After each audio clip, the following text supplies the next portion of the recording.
Strange but true. The Jets won a close game this weekend. Strange but true. I am drinking straight from a bottle of wine that has a high heel wine stopper. But maybe the most strange, but also true, is JD's Chicago Bears are the top dog in the NFC right now. Who the hell saw that coming? Coming up on the show today, we are going to be talking about weird NFL trivia. I'm going to be quizzing both JD and JewBacca, my co-host. Stuff that sounds made up, but is actually true, much like the Bears being the number one seed in the NFC. Follow us on YouTube, on Instagram at The Force Fumble, or subscribe on Apple or Spotify. Leave us a review. We love that stuff. So speaking of the Chicago Bears, JD, you got to be riding super high right now. Like, how massive is your sports boner at this point in time? Yeah, I'm at full rod. Going into the weekend, the Bears were number 3 or something, playing in Philly, or number 2 and this and that. I didn't think we could leave the weekend getting the number 1 seed atop the NFC. I didn't really think that far ahead because, as you know, DePro, being a fan of a tough franchise, to put it mildly and nicely, like the Jets, we're not used to having nice things. Bacca, did you hear any of this, that the Bears are now the top seed in the NFC? Yeah, no, I heard it. I thought about you instantly. I told you I was rooting for you, reached out to you on Thanksgiving. I was pulling for the great fighting city of Chicago to take down the great fighting city of Philadelphia.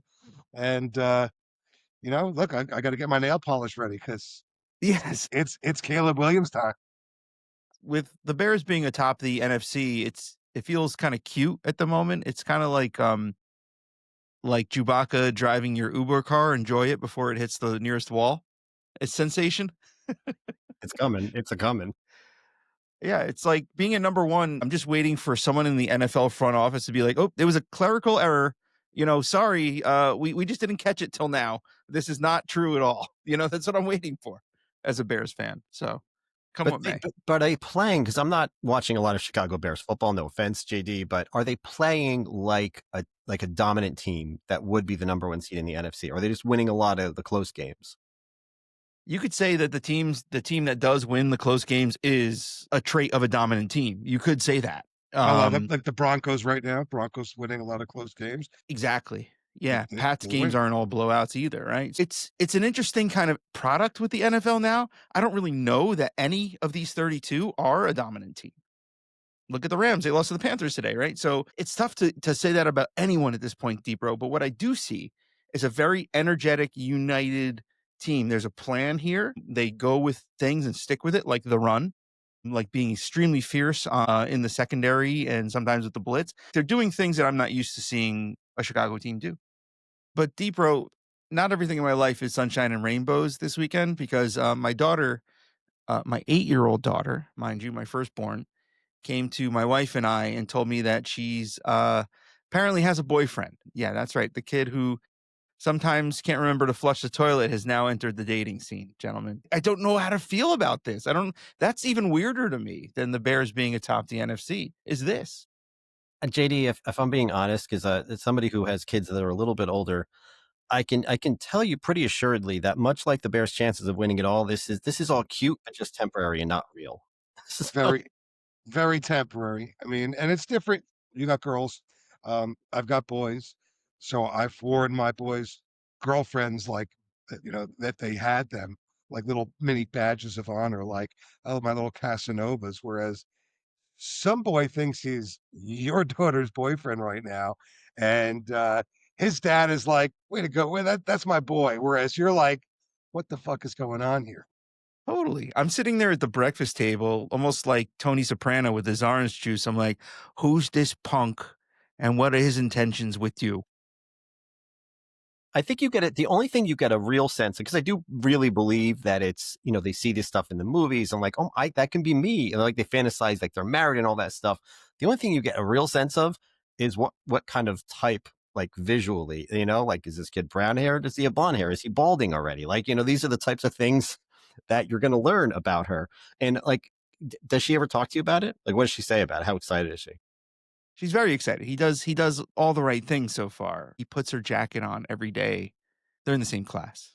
when they leave school. He puts her jacket on for her, tucks her chair in at lunch and all that stuff.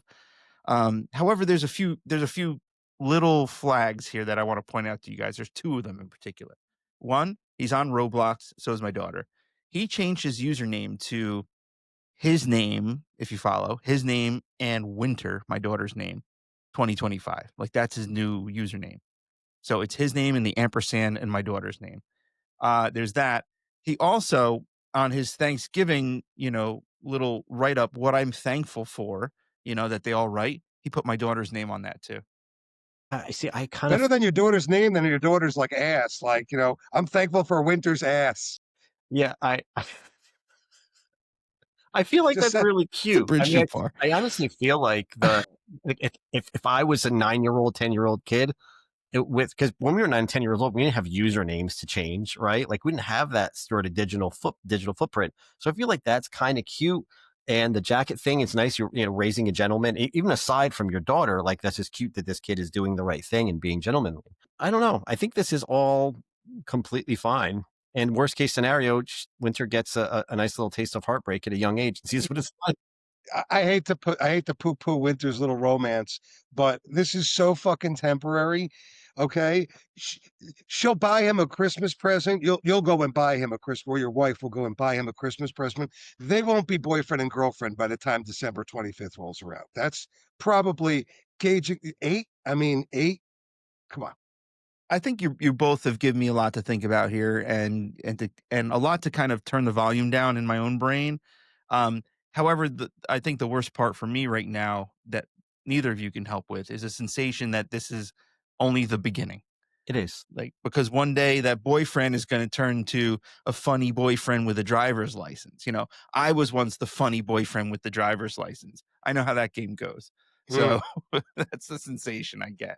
Just enjoy it while it's still cute and it doesn't mean much, but like, yes, you're right. I mean, I'm like, my oldest is 16 and with like there are other considerations to be made and other concerns, right? You met her and like, then we got to meet the parents. Like now it's starting to get a little bit more, dare I say the word, serious and actually mean something with real emotions involved in it and real consequences.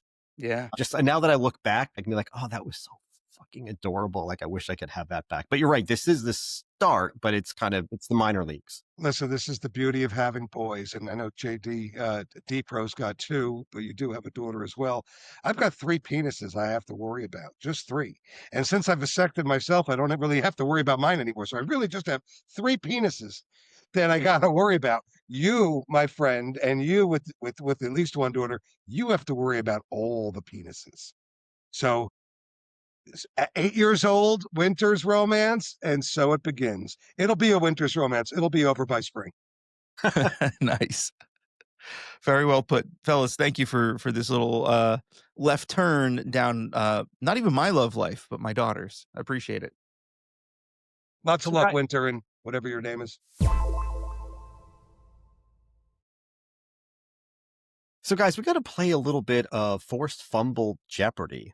It's strange but true Jeopardy here. And I love putting you guys to the task. So I started thinking about like people who hold records, like all sorts of weird records that sound like completely fabricated but are actually true. But I wanted to confess something to our audience. But there's a strange but true fact about me. And I'm sure I hold this record if there ever was one in the Guinness books. So for me, my weird, strange but true fact is we're doing this? Okay. From 1987 till approximately February of 2011, my butt did not touch a toilet seat. Like not at home, not at parents' house, not at a bus station, the gas station, nowhere. Because I had a very bad experience. I don't know if I told you guys this, but I had a weird thing happen to me when I was like 7 years old, where this girl who was she was like a cousin of my neighbor who I always thought was gross. Like everybody like knew like the cooties person, and she was like the cooties person. And she came over to my house for whatever reason, and she took a shit in my toilet and then left. And I thought like I could never touch that toilet again because her butt cheeks were on this toilet seat.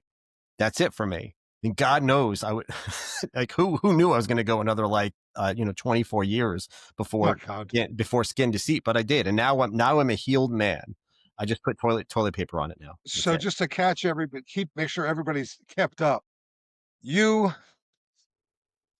hovered. I can't. The screen's not big enough to hover over my chair, but you hovered for every single shit you ever took in that time. Yeah, my legs are strong. My back kind of hurts, but yeah, my legs. Hovered. Yeah, I mean, that's like a Hindu squat. Don't they call those Hindu squats or something like that? Shitting is a release. It's a Yeah. release. So nothing was holding you up while you were releasing.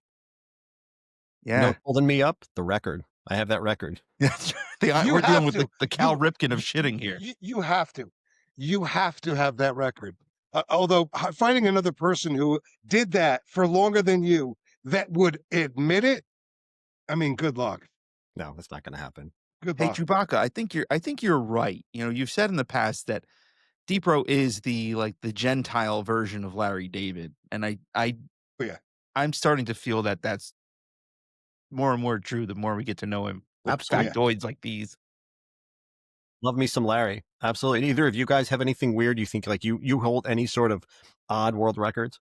So ever since I was in the 4th or 5th grade, I sit in the shower and not like on a teak stool. I sit on the shower floor. Like flat-assed on the Flat-assed on the shower floor. Really? Even in what about showers that don't have the bathtub component? My stall showers, I sit in the stall shower. I mean, our showers at college, and I was only at college using a dorm once. I mean, for 1 year. If you turned the water all the way on hot, it was like instant hot. So I would run that for like 2 minutes and just completely boil out the shower. And I would sit in the shower. I still couldn't do it. Guys are walking in there. Guys are walking in there with like flip-flops on. Flip-flops. I sat. I didn't give a shit. Yeah, the athlete's foot going up your rectal cavity there. So I've basically sat in every single shower I've taken since I can't remember a shower. Like even when you come in from doing the yard work and you just got to rinse off because you're sweaty or whatever, sit down. JewBacca, you're never invited to sleep over my house. Listen, sitting in your shower would be the least of your worries of what I could do in your shower. That's fair. Nice. That is fair. Yeah. He just rubbed his sack all over your shower floor, but other than that, everything's all right. I can't one up, so I just want to say some things that maybe I thought about that I could fit in here. I probably have the most consecutive mornings of today's the day I should start running while holding a bacon, egg, and cheese breakfast sandwich. I've got that about maybe 3,352 days, I think, running. I had a streak going from literally birth until I was like 34 of saying yes to birthday cake at a party. And I remember one time I said no.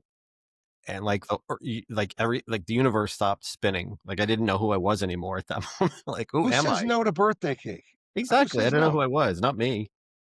It's not that good. I never said no to cake. Really?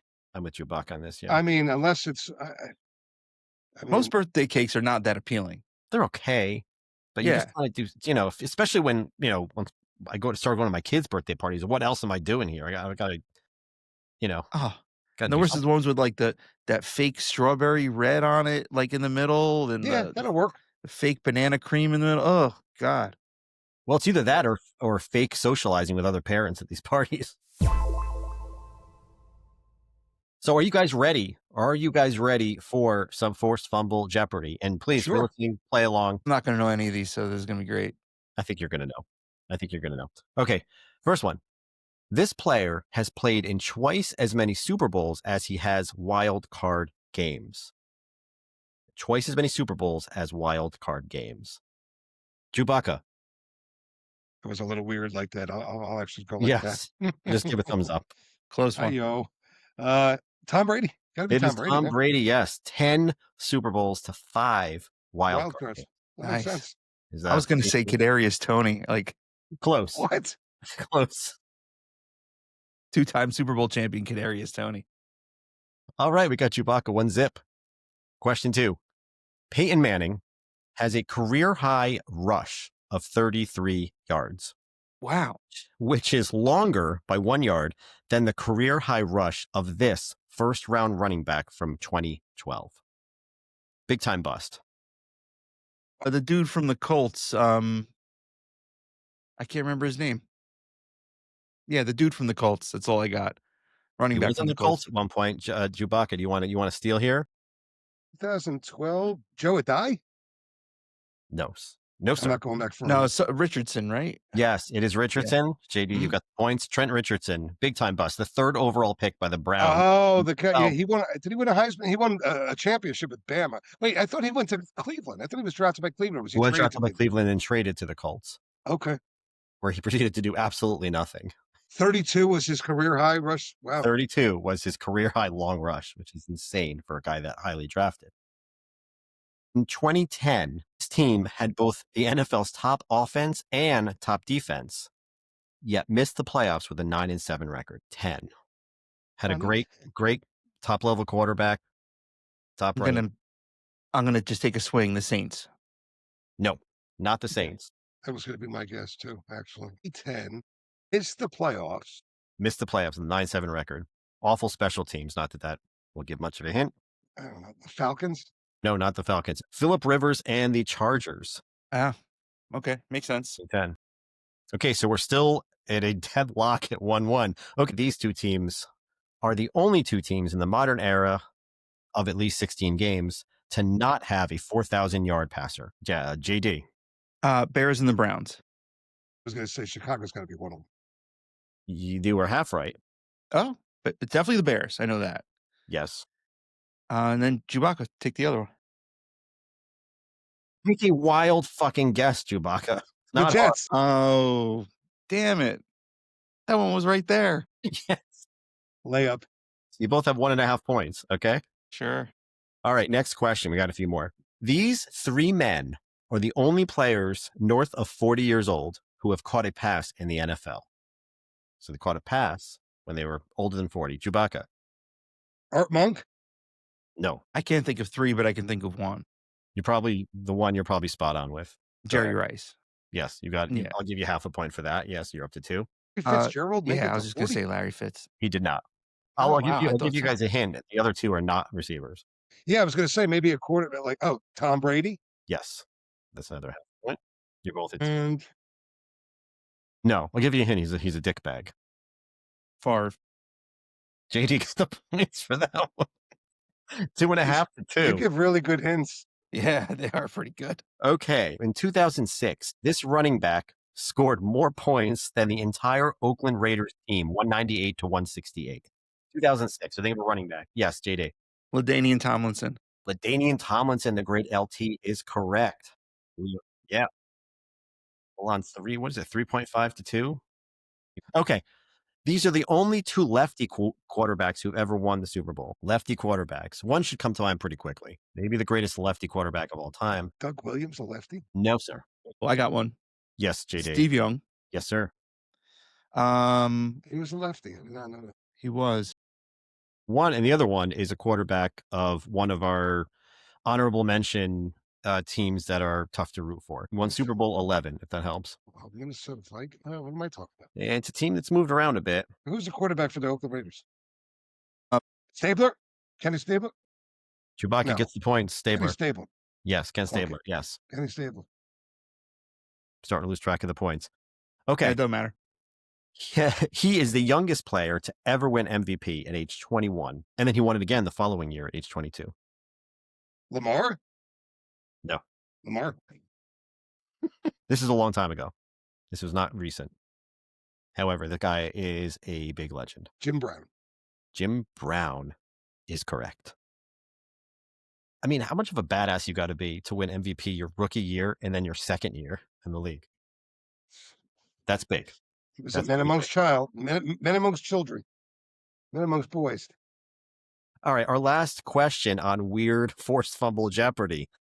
This player has a QBR this season of 24.3, and in last week's loss, he would have had a higher QBR in the game if he had literally spiked the ball into the ground on every snap.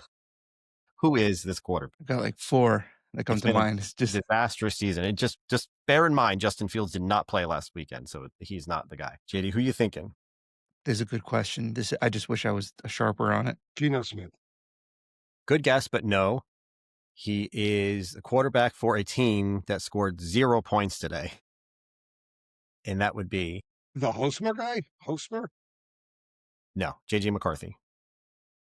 J.J. McCarthy has been a big old bomb this year. How bad do you have to be that, like, just spiking the fucking ball into the ground on every snap would be a better decision than what you have done with your time as the starter?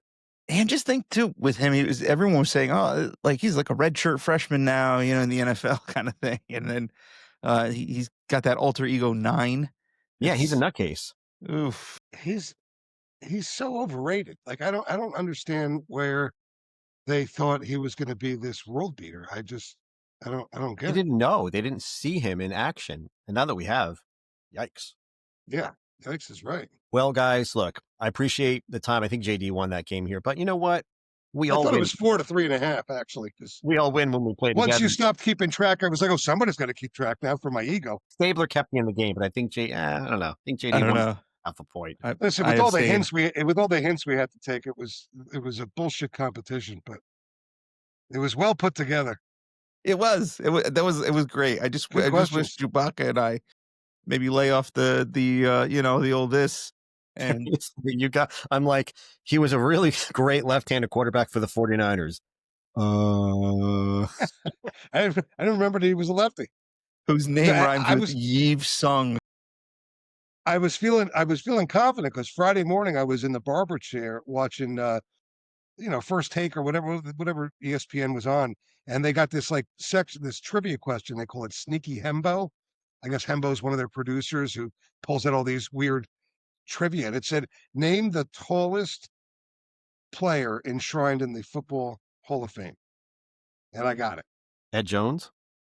It's not Ed Too Tall Jones, and that's an easy guess because his nickname was Too Tall. But Ogden from the Ravens is actually 3 inches taller, 7'9", 6'9", not 7'9". 7'9" for 6'9". The giant here, and so I got I got it right. I was like puffing my chest out. Doesn't that feel good?